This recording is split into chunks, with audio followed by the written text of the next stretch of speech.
Hey guys, what's up? Assalamu alaikum. It's me Baijid bro. Welcome back to my another vlog. তো সবাই কেমন আছেন? আশা করি সকলে ভালোই আছেন। সো বরাবরের মতো চলে আসলাম আবার একটা ভ্লগ দিয়ে। আমরা এই যে ঘুরতে বের হয়েছি, খোরশেদ মামার সামনে হাঁটতেছে এবং আমরা বাসে যাওয়ার উদ্দেশ্যে রওনা হয়েছিলাম, কিন্তু পরবর্তীতে মতামত চেঞ্জ, রিক্সায় উঠে পড়লাম। রিক্সা তো নয়, বর্তমানে সে টেসলা নামে পরিচিত ভাই। সো টেসলায় ওঠার যে ফিলিংস, সবার মুখে আমাদের হাসি, কারণ হচ্ছে আমরা বাংলাদেশিরা হাসতে ভালোবাসি। টেসলাতে উঠতে না উঠতে ঢাকা নিউ মার্কেট সংলগ্ন এলাকায় চলে আসলাম। আমরা আসলে কোথায় যাচ্ছি? আমরা যাচ্ছি লালবাগ কেল্লা। এই যে বড় বড় বিল্ডিংটা দেখছেন না ভাই, কেন দেখাইতেছি এর একটা কারণ এখনই বলতেছি। এই যে সাইনবোর্ডটা দেখতে পাচ্ছেন, সরকারি কর্মকর্তাদের আবাসন। এখানে সরকারি কর্মকর্তারা থাকে, এই জন্য তো সবাই টাকলা কাকা খুঁজে, সরকারি চাকরিজীবী খুঁজে এই সুন্দর সুন্দর ফ্ল্যাট পায়, বিল্ডিং পায়। দেখতে না দেখতে আমরা আমাদের গন্তব্যে চলে আসছি, কিন্তু একটা মসজিদ দেখতে পাচ্ছি, আর মসজিদের যে সৌন্দর্য আমাকে খুব আকৃষ্ট করে। বলতে না বলতে চলে আসছি আমরা লালবাগ কেল্লার দুয়ারে। এখন কাটবো টিকিট, তারপর ভিতরে গেলে দেখতে পারবেন লালবাগ কেল্লার লাল লাল ইট। অবশেষে কেটে ফেললাম টিকিট, দামটা ছিল 30। সব পেরা পেরিয়ে ঢুকে পড়েছি লালবাগ কেল্লার দুয়ার দিয়ে।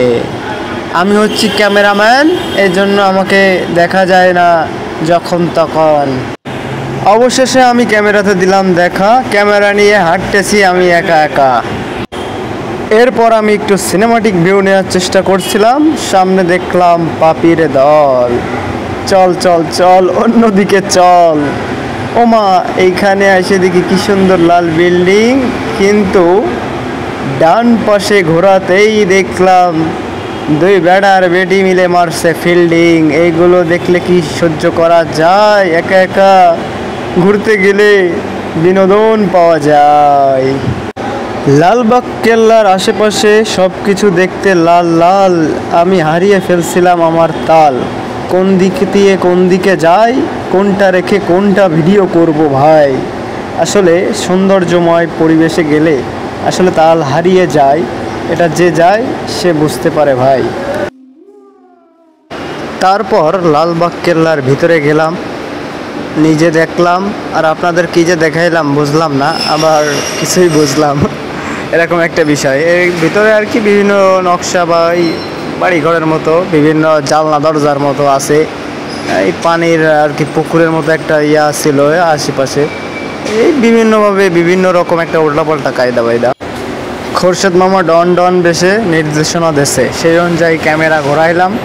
এখানে হয়তো পুকুর ছিল, এখানে পুকুর ছিল হয়তো, আমি জানি না সঠিক, তবে আকৃতি দেখে বুঝতে পারতেছি পুকুরের মতো। পোলাপানের মধ্যে খেলা করে, কাপড়রা ছবি তোলে, আর আমি উপর দিয়া, আমি হচ্ছে ভোলাঘর মানুষ, ভিডিও করতেছি।